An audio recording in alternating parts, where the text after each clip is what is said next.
Welcome to Chris Sheppard's Club 102. 5 hours of maximum music with limited interruption.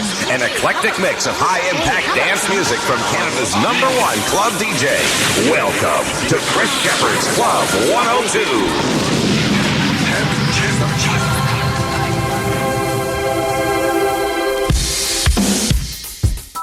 What up, Mike?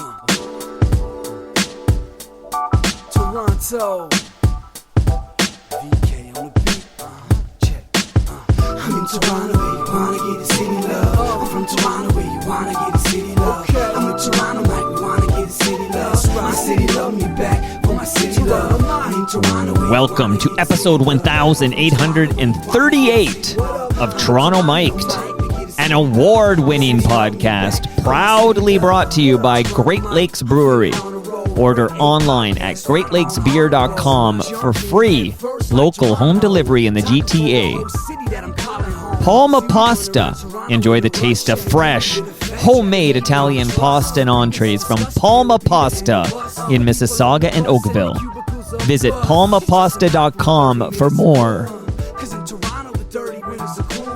Fusion Corp's own Nick Iannis. He's the host of Building Toronto Skyline and Building Success, two podcasts that you ought to listen to. RecycleMyElectronics.ca. Committing to our planet's future means properly recycling our electronics of the past. And Ridley Funeral Home. Pillars of the community since 1921. FOTM David Marsden hired Chris Sheppard at CFNY back in the mid-'80s. I myself would record Club 102 to cassette because that's where I'd find the cool music. Here's a taste from a 1987 broadcast of Chris Sheppard's Club 102.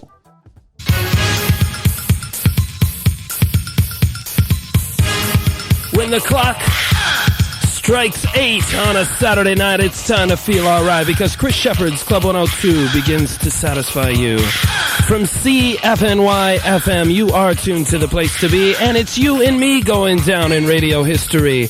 The often imitated but never even closely duplicated Club 102 Mega Mix is in fine form tonight, and we'll hear the latest Mega Mixes right up to 1 o'clock in the morning.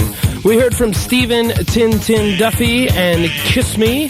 Shriek back with the theme for tonight, My Spine is the Bassline. And Casby concert performers OMD by request with Forever Live and Die. The man who makes his music marathons modern, Don Burns, left us with Big Audio Dynamite and Hand Over Fist. Join Don again tomorrow on Sunday Music Magazine. This, of course, is Man to Man with a house mix of male stripper in a go-go bar. I'll keep in the spirit of today's Illegal Super Saturday by playing so much music it should be illegal. Simple Minds, Depeche Mode, New Order, Brand New Cure, and the latest extended mix from U2 are all headed our way before 1 o'clock tonight. It's modern music madness, and it's yours on a Saturday night from CFNY.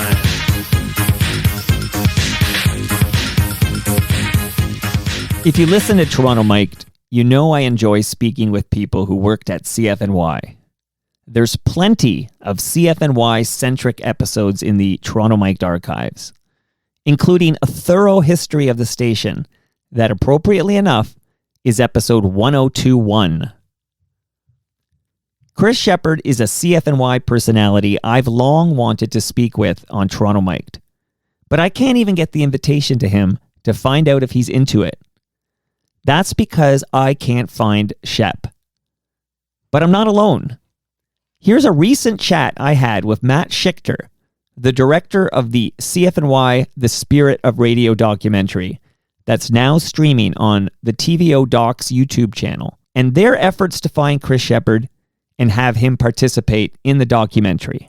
You can't tell the story without Chris Sheppard, and he was the star of that station. I used to record his overnights. I would record to cassette, and you heard stuff on those overnights that you weren't hearing anywhere else, and it was great. And Chris Sheppard is a guy I personally have been trying to get on Toronto Mic'd for 10 years now.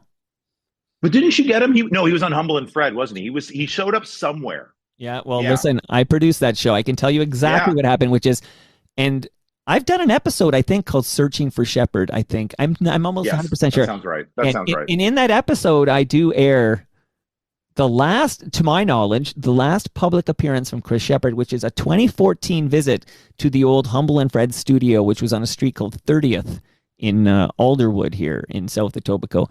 And Chris Sheppard, it's kind of interesting in that, you know, he floats in and out of this accent that he invented for his persona, Chris Sheppard. You know, it sounds like he's from England or something. And then Yeah. Oh, I remember from Love Inc. Absolutely. And he talks about being like not a professor, but maybe getting like degrees and all these different. I mean, if you went in, yes, I remember the interview. Yeah, like I would bet you dollars to donuts that he did not get any of these degrees. But that's another story. But that's the last public record of Chris Sheppard in 2014. I can't tell you how hard, and I actually respect a man who wants to disappear. Like you have the right, Matt, to go disappear in Scotland. I can go disappear in wherever, the mountains of Alberta or something. But yeah. Chris Sheppard has the right to go off the grid and disappear. But it is wild how he has disappeared, considering what a big figure he was. How hard did you try to get Chris Sheppard on your documentary? So hard. Every possible avenue. There's rumors that he's in Costa Rica now. We debated flying down there for like a week and trying to find him. We were like, well, we can't afford to do that, but it would be fun. We got close. Some writer whose name escapes me knows how to contact him, said she would reach out, never heard back, followed up. And then I think she said, I'm still trying, or he hasn't got back to me or something. And it never came. And then it was almost like, do we turn this movie into a Searching for Sheppard kind of film? Is that what do we just pivot entirely? And it's like, no, the movie, it's about the spirit. It's about David. It's not that. And maybe there's a future film where we do trying to find Sheppard. Who knows? Yeah. If this does well at all, maybe someone will want to pay for that. But I agree with you. I think it's so cool that he's just gone. There's another doc that came out before yours, a Play to Record documentary, and they use archival footage because that's all they have. But it was another example where I was thinking, it's wild we can't get Shep to talk about this. You know, he bought all his DJ stuff there and everything. It was a key part of the documentary. And your doc, this CFNY doc, I mean, I can tell you, and I think I've shared this before, but people were basically having interviews with me about leads, because I do have some interesting leads, and all of them are pointing to Costa Rica. All my leads. And I have a gentleman who's reached out who says Shep is living with his aunt in Costa Rica, and they're having trouble reaching her. And this guy was trying to see if I had any way to reach Sheppard so they could reach his aunt. And I've had several moments like this with, and then I go back and toggle back and forth between the man clearly wants to be off the grid and he wanted to disappear. Let the man disappear. So I often think about this too. Searching for Shep. Like, go to Costa Rica, track him down, and then I always remind myself, leave the guy alone. He clearly wants to be off the grid. Yeah, or has to be off the grid for other reasons that we might not know. That's some stuff I've heard too. Oh, dude, I've got those too. But that's also just people want to make stories up, right? Too, and like make it sound, oh, he's hiding from the mafia or whatever. I don't know, like that's all this crazy shit that I've heard over the last. Yeah, that's the one. Yeah, exactly. Right. Oh, whether it's true or not. Yeah, but Lauren Honickman wants me to say allegedly. So Lauren says... Yes, of course, allegedly. Everything is allegedly, yes, of course. Allegedly, a lot of those club shows were cash transactions, and allegedly the mob is very interested in Chris Sheppard, and therefore, allegedly, Chris Sheppard had to disappear. Allegedly, yes. No, I mean, I'm so far from that, I have no idea what's true. But I like the idea of that story. That's fun. It's terrible, but it's fun. Yeah, so it's a cool ending to like this guy's career here. Like it's like a Bob Dylan story. Like even you saying he's changed his voice a little bit to sound English, like it's kind of the Bob Dylan story in a way, like of creating this persona. Yeah, 100%. It's a persona. And yeah, so if Shep's listening to me right now, Mike at TorontoMike.com, reach out, brother. Let's talk. Okay. Since I recorded that episode with Matt Schichter, I've discovered Chris Sheppard did perform at a club in Little Italy sometime after that appearance on Humble and Fred. But I've been unable to find a recording of Chris Sheppard more recent than his appearance on Humble and Fred in 2014, and that's 12 years ago. Humble and Fred's podcast, by the way, is a show I proudly produce, and they're still recording new episodes, so listen to Humble and Fred. Here's how Chris Sheppard sounded that day in 2014. But even beyond that, Fred Patterson, a part of that legendary radio station, CFNY. Oh, yeah, from 1979. A lot of great people came through those doors, Howard. And as I mentioned to our good friend Don Burns last week, when I came here to start working with you, I had no perspective on the radio station. 25 years later, you know, the radio station has sort of come alive for me, and like a lot of people, it did in the 80s. And one of the mainstays of that building, and you go way back with this guy, is a gentleman that sort of pioneered a style of DJing and a style of entertainment. It is a rare radio appearance and a real pleasure to welcome Chris Sheppard. Hey, thank you. Shep! Oh, so sweet. How'd you like that, huh? Oh, Humble, that was just beautiful. Nice to see you guys. It's been a while, man. Well, it's great to see you. And again, since we've started doing this show, your name comes up all the time, and people suggest that Chris Sheppard would be a great guest, and tracking you down wasn't the easiest thing, but when we finally made contact, you were so gracious and so accepting, and here you are. Yeah, you actually caught me in the West End City of Love, and that was what was perfect about it. And I was like completely in REM sleep, and then I hear Freddie P on the phone. It was so surreal. I had this conversation, and was honestly in REM sleep during the whole process. But it's great to be here. Yeah, I don't do radio very often. I don't do very much in Canada, really. You know, I do a few lectures at the odd university. I have some fun and had a hot taxi cab ride over here, you know, as you can tell. We were all trying to figure out, and I couldn't tell you the last time I saw you in person. We left Kennedy Road. We all moved downtown when the radio station, you know, transitioned to the Edge in I think the May of 1995 seems to make sense to me. I don't For think what date? For when we moved downtown. Oh, yes, it was. No, it was 96. Okay. Yeah. When did you leave CFNY? When did you leave the Edge? As soon as the corporate idiots got in there with the, you know, they just ruined it. We had such a beautiful thing, a connection with the people. My object always through life is never underestimate the intelligence of the audience. And consultants come in and corporate guys come in. So what year was that? I have no concept of time. I live in the moment. I really do. I live in the present moment. It's the only place to be. Sounds strange to you. No, it doesn't. And you know what I admire about that, and maybe, you know, you were in the position to do it when people of principle. I mean, you were a big star on that radio station. Not that you weren't when you left, but it was a great platform for you to do what you did. On principle, to just walk away from it. That's pretty noble. Yeah, I've done that like really my entire life. Like people view me of like, you just played that commercial song there from Love Inc.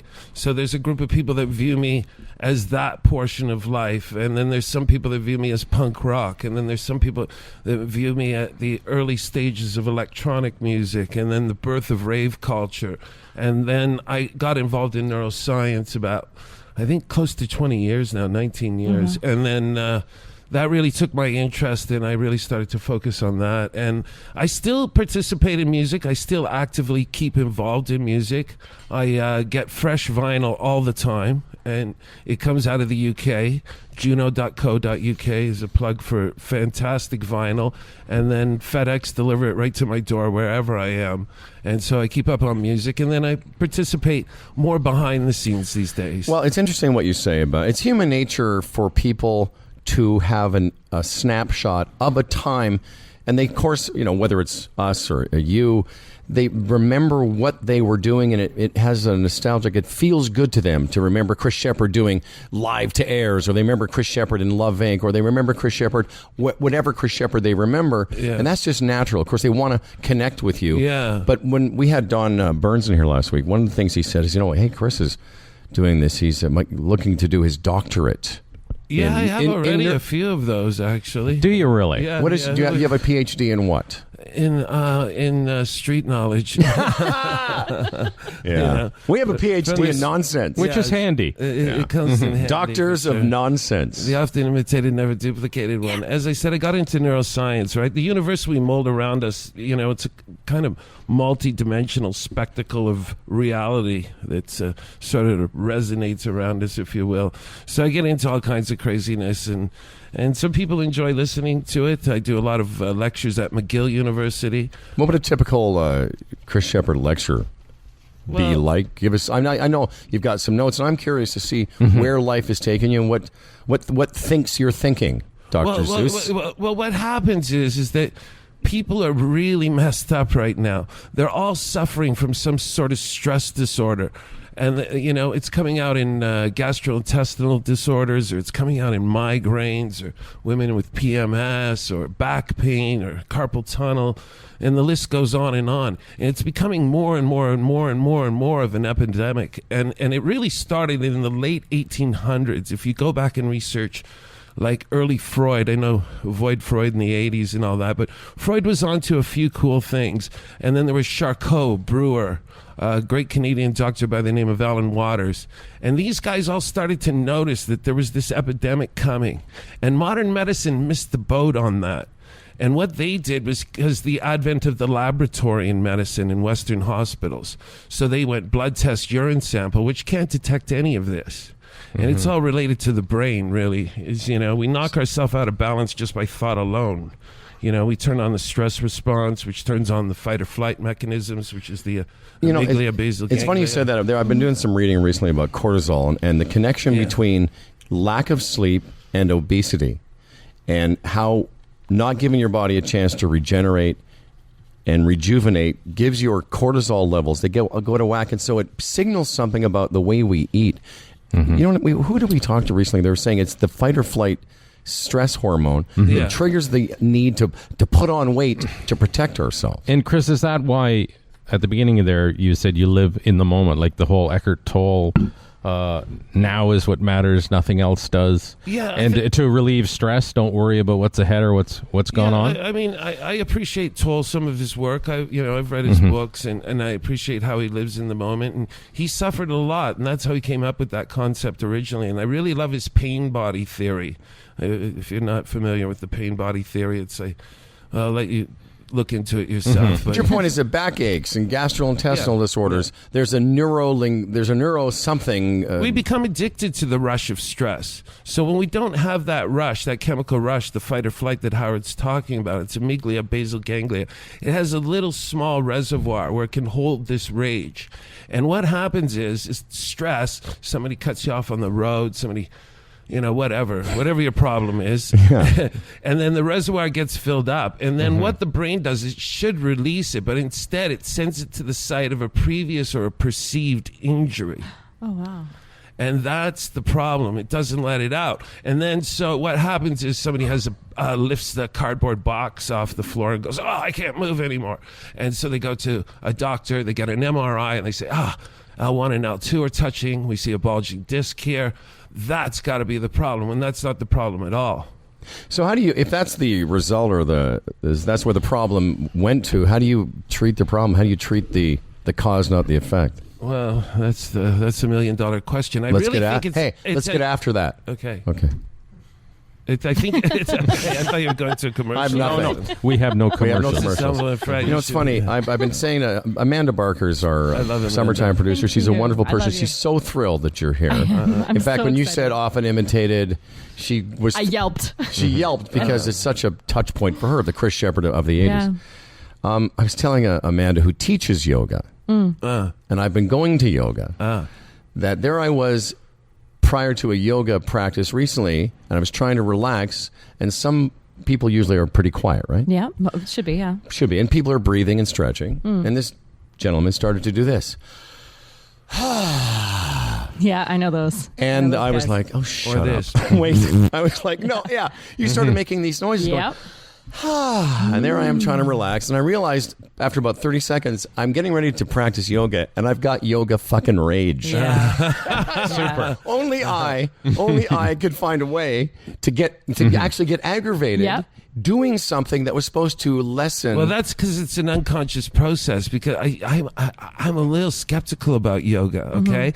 I think it's a little clandestine. I think stretching is very healthy. Breathing, all those exercises are wonderful. But yoga means to yoke with God, and it's based in the Hindu religion. So there's a lot of clandestine little sneaky things, little supernatural things that are attached to that. Wow. And I get a little bit upset that it gets marketed as like, oh yeah, just come and stretch. Yeah, I Because see it's what you more mean. than that. Well, I've only been doing it for a few months. I'll tell you one thing, and I do the hot yoga. And I was saying to Amanda, one day I looked down and I was sweating from my shins. So I thought, well, that can't be right. But it worked out. Let's just be clear here. What degrees do you have? And you lecture in universities. Are you like a professor? Are you like? I don't have any professor gig. I actually got offered a professor gig, and then the fellow just recently took off to Miami, so I kind of lost that one. No, I just do guest spots here and there, and just enjoy the research and work with a group of people studying neuroscience. So, what is your job? What do you do for a living right now? I still party for a living. Yeah, still party for a living. Cool. I wish I could. Yeah. Cool. We're doing this for a living. Yeah, You yeah, guys- it's cool. It's cool. It's great. I love radio. Well, let's talk a little bit about the Chris Sheppard that's not doing, neuroscience, but is partying for a living. When we think about some of these big DJs, Daft Punk and Deadmau 5. Deadmau 5. Calvin Harris, Testo, Armin van Helden. And you knew some of these people back in the early Yeah, days. You were sort of the originator of this, Yeah. certainly in Toronto. Yeah. They all annoy me. I can't stand DJs. Really? When people come up to me and tell me they're a DJ, I'm usually headed the other way instantly, I mean, there's too many DJs. It's a fact. But I love the fact that electronic music and that culture has opened up because it's so positive. It's an energetic love experience. And I'm happy to see the younger generation are into that. But do you look at that and think, is that something that you were in and then you got out of, or not? Yeah, I was, absolutely. I was the first one to do it. October 23rd, 1988, I did the first rave, in North America. I was over with New Order in Manchester. They owned the Hacienda, and it was the birthplace of it. And I saw what was happening, and a group of us came to New York City, and we said, we got to bring this to North America. We're the North American guys. Okay, I live in Toronto. Okay, let's do this. And it started from there, and it's taken a long time to get where it is. What were you doing before CFNY? Were you involved somehow, and that's how you became part of the CFNY family, or? I was a street kid, really. I started out as a street kid and then got involved in club culture at its infancy and started out the very first nightclubs, the very first sort of superstar DJ, all that kind of stuff.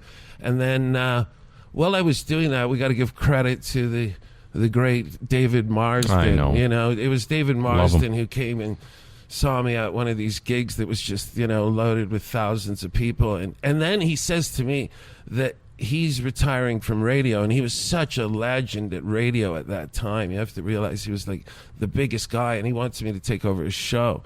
And I'm like, oh my God, it was as stumbling as I am this morning over my words. It was amazing to go in there. Somebody said, you know what you need to do? You need to smoke hash before you go on the air. Oh, that's what we do. Yeah.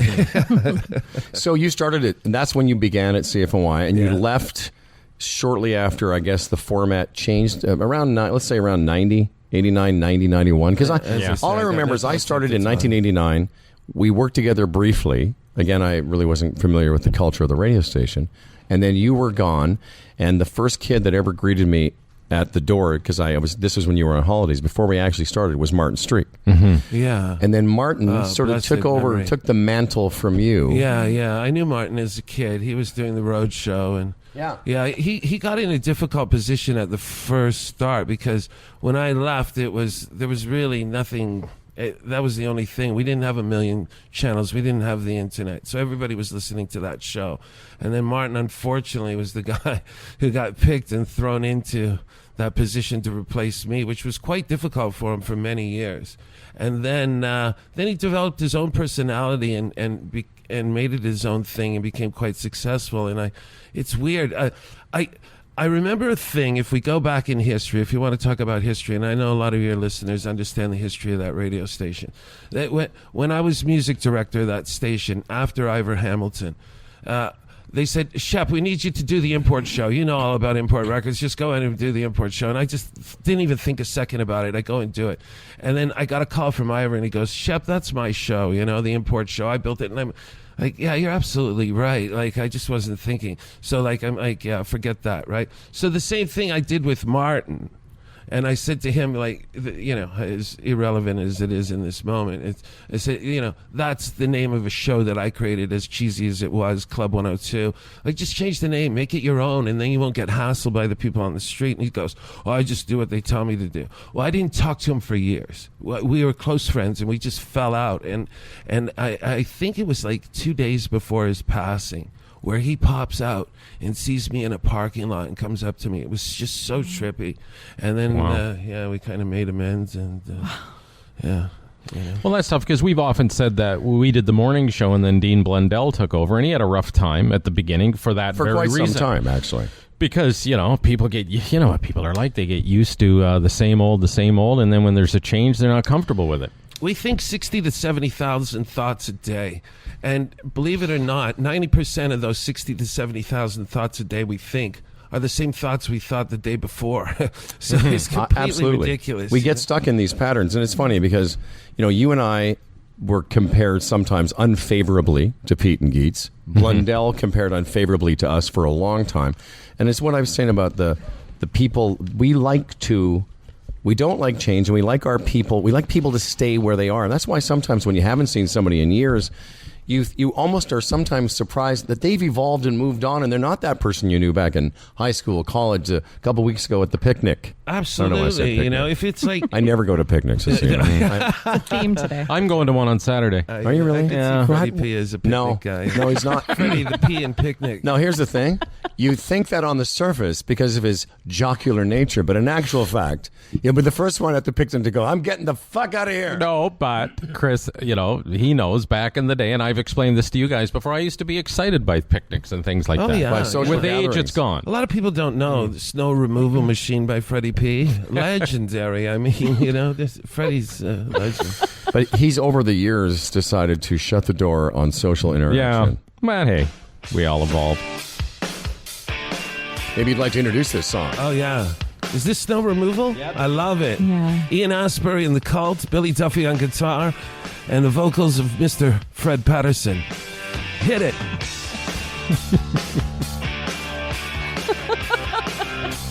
Is this freaking you out a little bit? Yeah. Longest intro ever. Check this one. Looked under my tree, and it was there. The Christmas present I wanted all year. Yeah, yeah, yeah. I said, look out you wimps, 'cause I'm coming through. I got my engines revving. Lock up your women and your children too. I'm on my way to heaven with my snow. You know, this might be a good point to interject this. The guy who wrote that song, I know exactly what you're going to say. Darren Wozelick. Oh, really? Yeah, and I was talking, you know, Darren. I was talking to him on the weekend, and he said, you got to ask Shep 2 questions. Okay. Number 1, does he have his license yet? No. You're still not a driver? I don't drive. And do you still have plastic on your furniture? He wanted to know. That's a good one. Yeah, they had these Chinese Ming chairs. No longer plastic on the furniture. Very good question.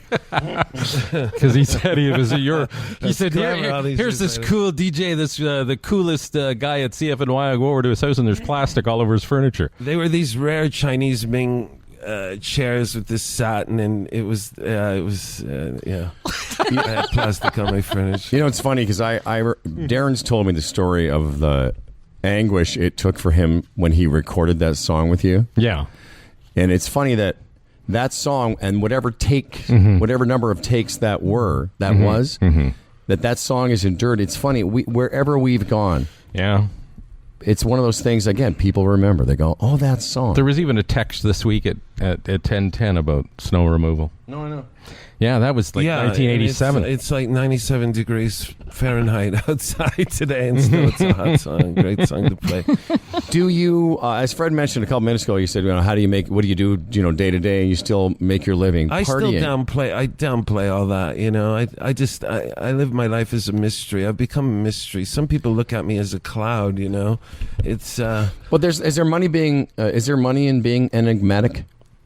Yeah, I live a very successful life, I still live in 5-star hotels, sure. Okay, well, because, back when I met you in the beginning of this whole thing, one of the things that impressed me, and I've always remembered this, is I had this image of you like a lot of people, like, hey, Shep's like this party guy, and then one day we were talking, and you mentioned sort of casually, almost offhand, you said, oh yeah, I've just flipped a house or bought a thing, and I had some investment property. I was like, wow.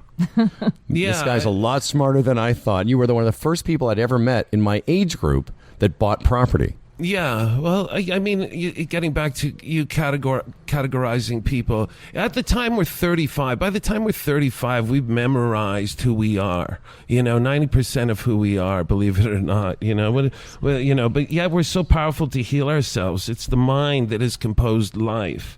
And mind has always existed. Mind brought forth matter, information, etc. And matter has never brought forth mind. And people forget simple things like that. And then they classify you as, it's just going back to what you said earlier. They see me as the knucklehead in the video, or the guy on the TV show. On some of I see some of those clips on YouTube that somebody points out, and I'm like, they're missing the whole context of what was going on there. And at the time, there's one clip in particular, it drives me nuts. When we did, going back to CFNY, and they put me on the broadcast live on their CH network, which was like a national television show. So they broadcasted my radio show. And then one time they took over the television portion and put this government propaganda on, but they forgot to take me off the radio.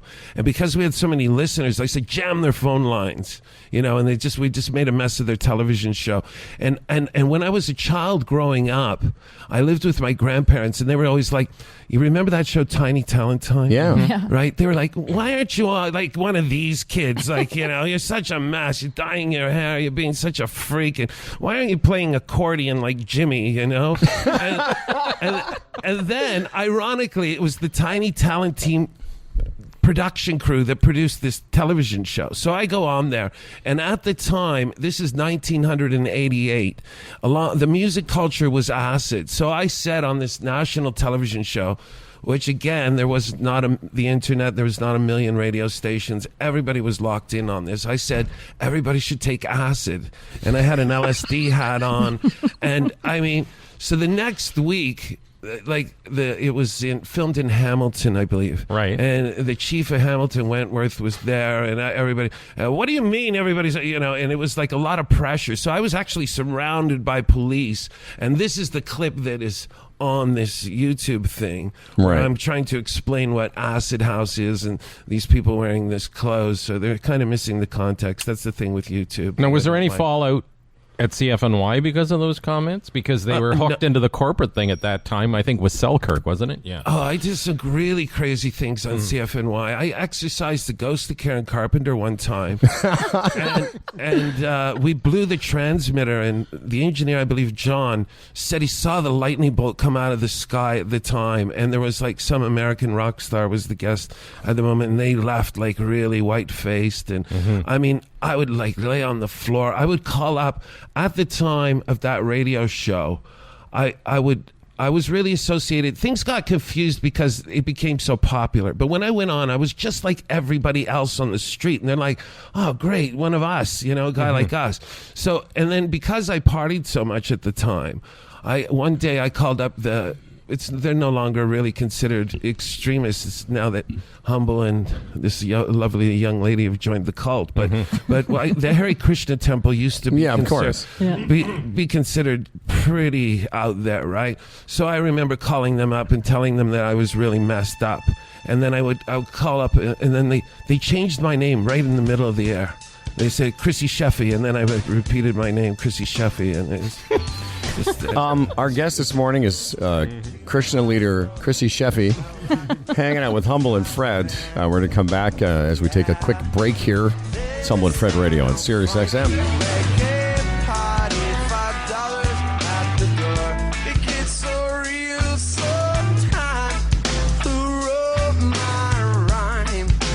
Got the microwave, got the VCR. I got the deuce in the trunk of my car.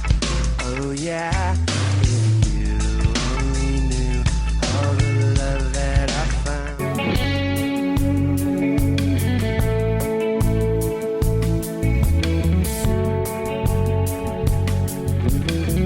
All right, then, let's continue our chat this morning on Sirius XM with Chris Sheppard in a moment. Of course, we're thrilled. Theory of a Dead Man earlier. What a great show. What a great spirit in the studio today. And, of course, all brought to you by... That's my 16-year-old calling me. All brought to you by Churchill Cellars. We already did that. NewCanadianMusic.ca. Oh, sorry, NewCanadianMusic.ca. Spenny, I can't talk to you now. I'm on the air with Chris Sheppard and Fred, okay?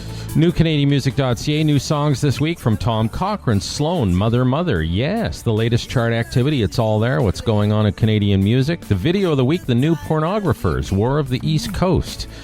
Yes, and the Vista Music Prize. You can take part in deciding who receives that prize. All at NewCanadianMusic.ca. 30 albums. I'm sorry, you're going to say something? No, I was going to... No, go ahead with the 30 albums. I mean, the achievements of this man, of Chris Sheppard. Well, talking about new Canadian music, he was new Canadian music for many, many years to a lot of different people around the world. Yeah. Pumping out 30 albums worth of Canadian sessions and under the auspices of the pirate radio. Yeah, I was just saying to him on the break that I didn't grow up with CFNY because I lived in New Brunswick. But pirate radio sessions were our anthem. I mean, that was what we, as soon as they came out, we got them and we put them in our cars and go to the beach and blast them all summer long and memorize the transitions that he made. So it wasn't just the song that you knew. Like, I can still play it in my head, the like, Dreamtime, woman, and he'd always come in and talk. And so you'd know his voice because he would come in that first track. And you produced those 30 albums at a time when albums made some money. Yeah. They sold quite well. I mean, really, I mean, they weren't massive because they were initially quite underground, so to speak, the records were. They started out selling, but then quickly moved to like gold status. I think by the time I'd went to BMG, the major record company, I think we got to double platinum, which was the highest. But at that point, to reach an audience that high, you have to start adding like cheeseburger songs. And my whole idea on that was I was always so underground and so obscure and working with like Einstarts and the Neubauten and so many strange electronic groups, Skinny Puppy, that I had this idea that I wanted to infiltrate commercialism and then sort of subvert it from the inside, if you will, and try and change culture from within side. So do you feel that happened for you? Did you feel it at the time? Yeah, I really did, because we started to reach a larger audience, and we changed things. We changed radio, which was really lockjaw, as the young beautiful lady said. We started to reach all these other provinces and people, and they became aware that whatever they were being force fed was not real. Hold that thought. Chris Sheppard's with us, and we've got somebody on the phone. Hi, who's this? Hey, good morning. It's Jason. How are you guys doing? Jason, you have a question for Chris? Yeah, I know.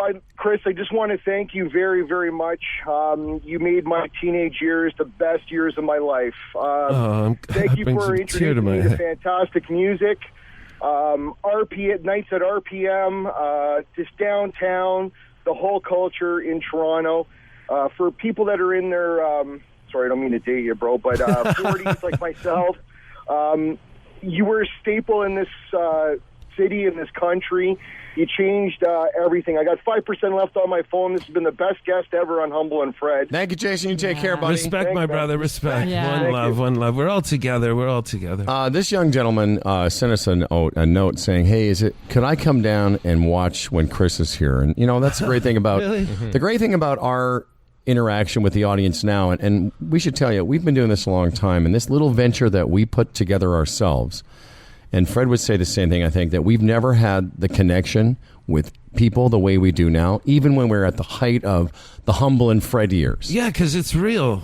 It's real. People man. crave authenticity. Yeah, and yeah. Go ahead. Sorry to interrupt. No, you go ahead. No, I mean, that's the difficult thing with radio per se. I mean, I know I ran an independent radio show, syndicated show for many years, and it was like #1 across like every spectrum, every book, every demographic. Everybody was listening to it, but you couldn't get the corporate advertisers in to sponsor it. They're like, well, I don't know. He says some things that are a little out of control, and and you know, head office might complain, or you know, it's just too difficult. It's it's easier to deal with Cliff Cohen, and I love Cliff Cohen. So I mean, nothing wrong with Cliff. But No, it's funny. That's a name from our past. The guy used to sell Sales guy. What is your name? I'm sorry, Anthony. Let me get your mic. Anthony. Yeah, it's Anthony. Anthony. Yeah. Anthony. Hi, Anthony. How old are you? Hello. I'm 26. 26-year-old guy. And what is your connection to this gentleman here? I've been listening to Chris, and I've followed Chris's career since I was like almost born. If it wasn't for Chris, really, I don't think Canada and the music industry in Canada would not be as developed as it is right now. There's no way. It's unquestionable. Especially even the radio industry. A lot of radio stations would not be around right now if it wasn't for Chris. And I think we know exactly which ones that play a lot of that. The whole EDM shift that's happened right now, I think that really started off with Chris, and to be such a pioneer and a visionary, and how to fight through those battles, kind of. You know what I mean? They were battles. Yeah, and that's an honor. And I just want to ask one quick question about your career, and that was when you started with BKS and Love Inc. At what point did you really say, I think we got something here? We you kind of just pictured it, and you kind of just figured out, all right, this is it. We hit it. So how do you react to that? First of all, someone his age, who's almost his whole life has been influenced by you. I get it everywhere I go, Howard. I mean, it brings a tear to my eye. But I feel we're like brothers and sisters. I always used to say. I always feel that we're at one. We're the same. I love you as much as you love me, and that's what it's all about. And we're trying to do something, and we need to support each other, and we need to work together as a culture. And the same thing appeals to this radio show. People who love the Humble and Fred radio show need to support it, because if not, it's going to disappear. And this is the thing, I mean, the sponsorship continues to sponsor the bland, and people just continue to support the bland, when really we should open our minds to new things, new theories, and I guess that's why I'm always constantly evolving. But I honestly thank you. It touches my heart that you say that, and I really do feel the same about you guys. Is that what you meant when you said you tried to infiltrate commercial radio? Yeah, absolutely. From the outside, come in and change it from that standpoint. Anthony's question, though, back to the time of Love Inc. And when did you feel, and maybe you don't even think this way, maybe that's the answer, when did you feel like, I think we're on to something here? Well, I feel I'm always on to something, still to this day musically. I feel like I'm in touch, and I know what time it is. And then, so the reason BKS particularly started, which was an early project, was because I was doing syndicated radio, and we needed CanCon, and there was no dance music CanCon. So I said, oh man, I got to create a project to fill the CanCon, because, just to fit the style of music that I was playing. And fortunately, it turned out that we created some kind of interesting music with BKS. And we, CFNY, what it was, radio, what it was, and radio today. What went wrong other than the obvious? Again, you've mentioned the corporate. Yeah. I saw it. I saw it in the record company where it first happened. Okay, and it used to be all music people. So music people would be like buzzed out, or they'd show up late, or they're just artistic people, and they're strange and unusual, and they're not keeping the same time frame. So what happened was, I saw that management, like CEOs and presidents, changed. They started with sales first. They said, let's get rid of these flaky music sales guys, and let's bring in, and that's probably the last thing that's good about CFNY, the old, or whatever they call it these days. I have no idea. I don't even listen to it. Is the sales force. That's the only thing. But I shouldn't say that because I don't listen to it. But I saw the advantageous part of this when they changed sales and they brought in like professional guys and got rid of the music flakes, and then sales increased. Sales started to increase. And then next thing, it evolved into every aspect of the industry. Next thing, I was working at a major record company, and they said, here's your new guy you're going to be working with. He's going to help you on licensing international product and stuff. And he's like, I used to work at Mr. Christie. I was part of the Mr. Christie Makes Good Cookies. Right. I know about music. I like hip hop happening music, you know. And next thing you're working with, like, it's a nightmare. Well, you know, it's funny you say that. We ran into a guy a couple of years ago at a music radio convention who's the president of a huge radio company. And he was throwing around those terms. Hey, have you guys been on the Facebook and the Twitter? And then you realize they're just repeating things they've heard other people say. Yeah. And regurgitation. It's just regurgitation. And that's why the people need to support. We need to stick together, you know, brothers and sisters. You were always, that's interesting you say that, because you were always supportive of us. There was a time, and we've talked about this a little bit, between 1989 and whatever, 91, 92, there wasn't a whole bunch of fans of the Humble and Fred show in that building. There just weren't. No, because that part of the evolution just didn't sit well with a lot of people. And, you know, I had been there, but when Howard came in, I think people just sort of... It was part of the evolution they didn't like, the poppy evolution. I think what happened, it was associated with the now, even those people who were visionaries and, you know, artistic, they didn't want to evolve. Yeah. And they resisted change like all people. Yeah. But two things. There was people that I think didn't want to see you get elevated to whatever status they perceived you having. Right, from sportscaster to, Yeah, and they certainly weren't big on me because I was like a regular radio guy, they thought. I had to become the music director to look after everything because it was getting right out of control. But the point I'm trying to make is that of all the people there, the one guy I remember this, that you were always kind to us. Oh, yeah. And it was weird because there were some people everybody. that weren't. There were some people like, you know, I remember, listen, I got so mad at one guy. My footprint's still on the fucking door of in between those studios because he was like, it was just so, it was a really weird, it was a weird time for everyone. But I always remember that you were kind of an oasis of a guy who was like, hey, I'm doing Fred, huh? I love these guys. And I was so stoned too because I was working 24 hours a day at that time. I had to save an aspect of the radio station at that point by becoming music director, and that took up way too much of my time because I was working in the studio, I was doing nightclub shows, and then I was doing rave culture after, so I was going all night long. And then it was like, okay, start the music programming with you guys in the morning. So I was flying pretty high when I saw you guys. You know, but you're lovable guys. All I know is this lovable guy was like one of the people in the halls that didn't look at me with disgust. No, absolutely not. I don't look at many people that way. I love you guys, but there was people with ego problems, and ego's always under threat of attack. You know, it's a real weakness, and you didn't have any of that. And now, these years later, neuroscience is an interest of yours. I know during the break you were saying we wanted to talk a little bit about, you know, what you perceive as some of the issues that people have, and you were talking about how people's minds are responsible for a lot of the maladies that physical manifestation of all this stress. And you know, and Chris is modest. You know, because I asked him point blank. He has 3 PhDs. Three of them. And this has all been achieved since its days at CFNY. Now, the second two in neuroscience. The first one not, though, you were saying?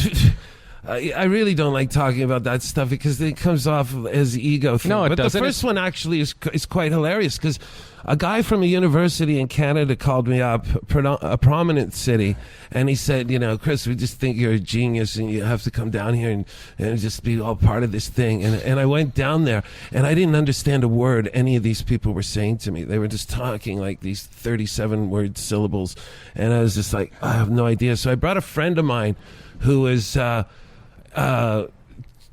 an English major, basically, and he was going to explain to me what people were talking to me about. And I really wanted to get out of it. And I went down to the party, and it was in this converted church. The woman who was financing this venture where everybody got honorary doctorates. And I was working with these heavy people from around the world, like well-respected guys in space science and all this stuff. And I'm like, what am I doing here, right? So I'm trying to get out of it. I'm trying to find the guy to get out of it. And I stumble in this party room. It's a converted church that this multimillionaire Eris who's sponsoring this thing is having this event and this party, and I'm trying to get out of this thing, and there's champagne at the door, and I get in there, and then I stumble in this room, and there's like people like Margaret Atwood and a few people I know there, and they're like, "Oh, hey, Shep, what are you doing here?" Right? And then I'm like, "Well, I'm one of the lecturers." Ego came in, right? And then I tried to get out of the thing, and I remember this woman calling me from the university saying, "Okay, we know you're a music producer, we know you work on radio, and we just don't really know what you're doing." And as like when Fred called me to come on this show, I was asleep, and the television was on, and there was terrorism at the time in the Middle East going on, and I said, I really want to get out of this thing. I don't. No. I'm not the person. If I don't get a name, I'm going to lose my job. You got to help me out. I said I'm a sound terrorist, and she goes, "Oh, brilliant." So then the next time another guy calls, right, and then he's like, "Shep, yeah. So we need a name for the symposium, right? You're working with this guy and Eiserman, the architect, and I mean really heavy people. This gay theorist, the Columbia dean on English literature. I mean, I was in with all these crazy people. And so this guy calls me. Again, I'm sleeping and the television's on. And it's an old 40s movie, 50s movies playing. And then he's like, "Shep," and I'm like, "I got to get out of this. You got the wrong guy, man. I'm not the guy to speak to. I'm going to lose my job. We just need to know what you're going to call your seminar. Come on, give it." And there's that song is on from that old movie. "There's no business like show business like no." I go, "There's no business like no business like no business I know." And the guy goes, "Brilliant." And the reason I started getting is when I mentioned, I kind of screwed up the story a bit, but when I brought my English major friend with me to explain, the party, yes. to explain to me what everybody was talking to me about, he said to me, I turned to him and I'm like, "So what are they saying to me?" And he goes, "They're making up words." And at that point, that's when I said, "Okay, we're going to play a game on these guys here." So I went and I did this presentation, got this honorary doctorate from this leading university, and during the presentation, I opened up with BB Bobble and sing about the hoop, right, sing along, and making string it in, he's string, go steady, take it easy, take it high, has five locomotion, locomotion, deeper pro satisfaction, baby. Anyway, some guys dictated this in a book. I see this, it's like these guys are serious, right? I had Las Vegas showgirls on stage. I had these images, and then I told them real life stories that happened to me. And man, I've had a crazy life. Strange things have happened to me, and all of these are true. But the part of it that was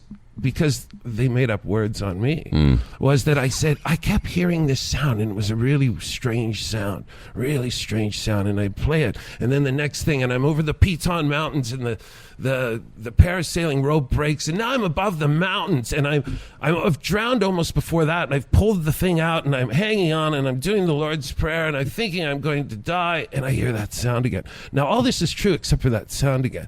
And then at the end of it, I go, I finally realized what that sound was, and I go, and then I play it in its full context, and I say it's the sound of the Reverend Jim Jones committing suicide with 932 others in Jonestown, Guyana.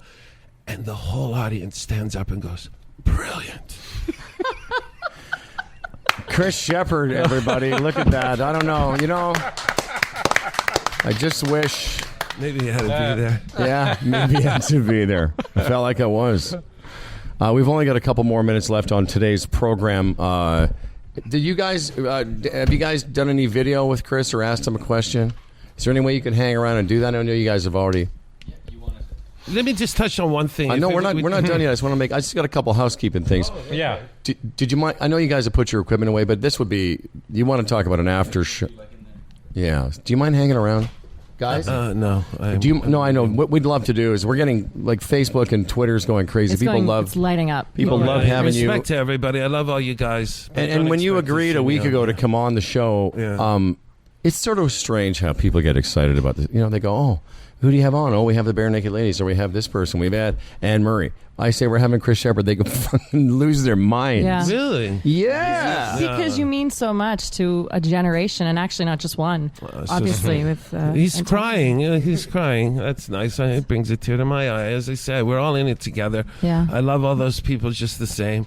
And, it's a fantastic Let's wrap things up here in our last 5 or 6 minutes. And then what we have to do, Brody's, we'll hold Chris over for the 4-minute in-between show that we do. You know, authenticity is something that Freddie and I talked a lot about at the beginning of this venture. And it's 2011, October. You know, we were in a little studio down the hall. We had really nothing except this thought that if you talk to people on a radio or a radio setting in a way that you sort of would talk at a party, at a dinner party or with friends, that they would actually like that. And he and I have seen the growth of our brand in a way we never saw before, and yet, as recently as last week, we still run into people that are in the real business that don't know this little secret that we've discovered and you've known all along. Yeah. Yeah, well, I mean, what are they doing in that side anyway? They're completely programmed. I was never programmed, and that's why it's authenticity. That's why, you know, people dig it. Although people do get confused. Not everybody loves me because they see things. Oh, he's that guy. If you only saw me from that commercial element, or you saw something from out of context and you don't know my history, you would be certainly confused. I would be confused. I go, oh, screw that guy, right? Mm-hmm. But you know, I think if you know my history, then you see it's authentic, and that trying to change the system from within. Whereas, you know, not to diss a lot of the guys that are on there right now, but they're all pre-programmed. It's like just. And, you know, it's tough for us, you and I and Howard to some degree, because where we came from, that radio station, and, you know, Howard never had the opportunity or the pleasure of working for David Marsden. He set that tone. I mean, when you start your career with a boss like that who's so creative and telling you to push the envelope and telling you to take chances, that becomes your measuring stick really for the rest of your career. When I went in, I had no radio. When I was at Ryerson, I had a little bit of CKLN experience with what's his name, Adam Vaughn's kid. He's just the politician in Toronto, right? He was the program director. Colin. We didn't learn anything. So I go out. Now I'm on a big commercial sort of radio station, even though it's quite underground and really cult. And then I'm like, you know, nervous, don't know what to say. So I go into Marsden's office, and he's sitting there, and he's like, hey, how's it going, Chris? And I'm like, David, like, what do I do? Like, I'm ready. Like, what button do I press? You know, what's the EQ? You know, what's the parameters of compression? Like this stuff. And he says to me, don't take any of the drugs they give you. Don't pick up any of the girls on the phone. They're not who you think they are. And don't eat the stuff they send you in the mail. And I leave like going, what the, you know? That's all he wants. And you know what? That's the best advice anyone can give you in radio. It's totally the truth. Like, looking back at it, it was like the best advice ever. But you know, it's funny. We had this conversation earlier in our show about some innocuous thing we said on a show yesterday evening. Just a little offhand comment, a discussion that Fred and I had, and it just took off. We had prepared so much that we thought people would enjoy, or some of it we thought they would enjoy. But the most enjoyable part of the show for both the audience and us was this little piece of authenticity. And it just goes to show you that those instincts that you got from, you know, we got working together and you got from Marsden, you know, those are the things people connect with. Yeah, it isn't very complicated. Yeah, and if you guys wouldn't screw up your sponsors so much when you mention them, maybe a few more would join on board. Yeah, that's a bit of a difficulty. But you know, I mean, it is important if there are people out there and they have small businesses, it's an important way to get through to them, you know, and be authentic and be supportive of them, and let's all work together and support each other in culture. Isn't that what life's all about? We all come from Adam and Eve. We're all brothers and sisters. We're all connected. People forget that. The other day I was here in the city, and I was just with some friends, and I'm joking like, hi, how you doing? Just saying hi to groups of various people walking up Yonge Street. You know, and you get the occasional, hey, how's it going? People are just so into them, you know, into their head and into, you know, living in the future and living in the past. They think it's weird that you would say hi to them. And yet, you know, it's funny. I got back from Jamaica a couple months ago, and every single person that walks by you on the street says, hey, what's up? And you're like, great. How are you? Yeah, respect. Respect to Jamaica. It's a great culture. Beautiful place to go.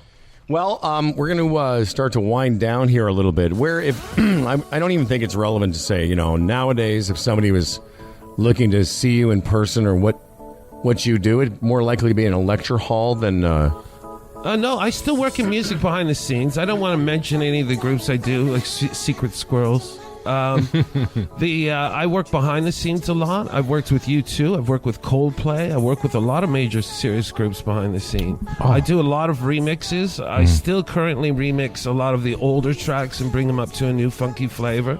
Absolutely. Maybe that's what we could talk about in the after bit. What would you do for Coldplay and U2? Chris Sheppard, you've done so much for us today. We appreciate it. Chris Sheppard, everyone. Thank you. Love. Thanks, everybody. So there you have it. The most recent recording of a Chris Sheppard appearance. 12 years ago. In 2022, I spoke with Hal Harbour, one-time director of Canadian content at CFNY. You should listen to that episode of the late great Hal Harbour. It's in the Toronto Mic'd archives. Hal had no idea where Chris Sheppard was, but he did send me this rare remix of Chris Sheppard and The Cult. Enjoy. And if you know where Chris Sheppard is, let me know he's okay. Shep baby, something going on here. Shep baby, something going on here. What a sound, what a stimulation of the endorphin gland. That was me and Billy then. Okay. Word. Word. Shep baby, something going on here. Shep baby, something going on here. What kind of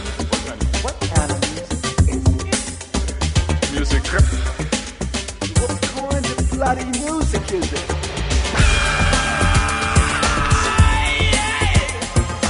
What a sound, what a stimulation of the endorphin gland. That was me and Billy then. What a sound, what a stimulation of the endorphin gland. That was me and Billy then.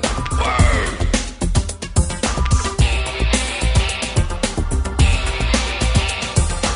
That's it, it's all over now. You think we're high now? We're going to take it to a new plateau.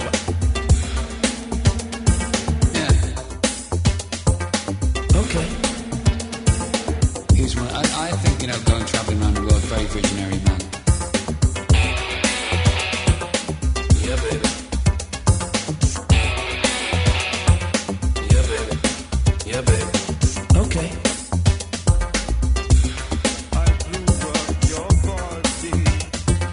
We're going to get back to the roots, we're going to get back to the rhythm, Okay. Okay. But you blew my mind. That's what it's all about, really, isn't it? That's what it's all about, really, isn't it? Oh, I think that's a perfect lead-in.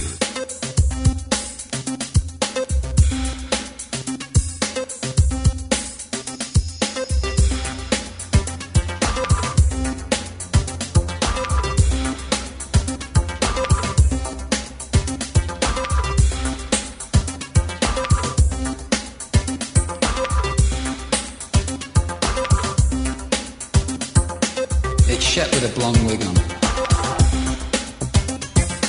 Yeah, baby. Yeah, baby.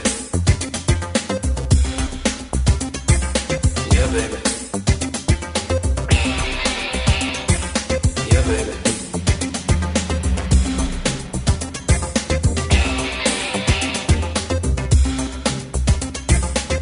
Is this like a Jim Jones sort of cult? Is this Guyana Shepherd here or what? He's the positive role model. It's Chris Sheppard.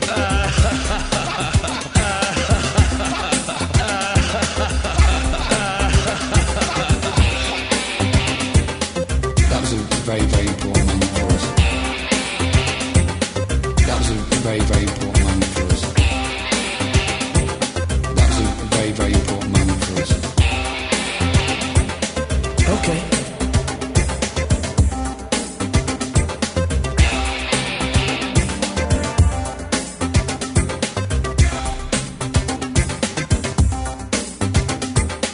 Yeah, it's gonna be crazy.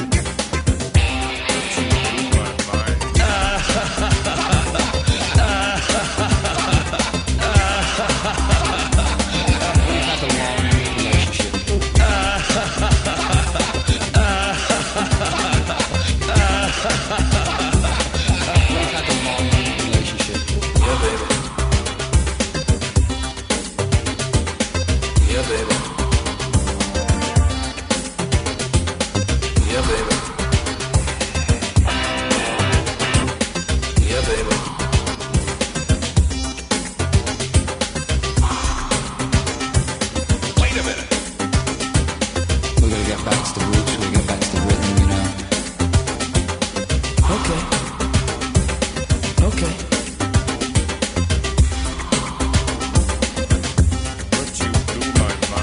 was one. I think, going travelling around the world, very visionary man, playing that stuff very early on.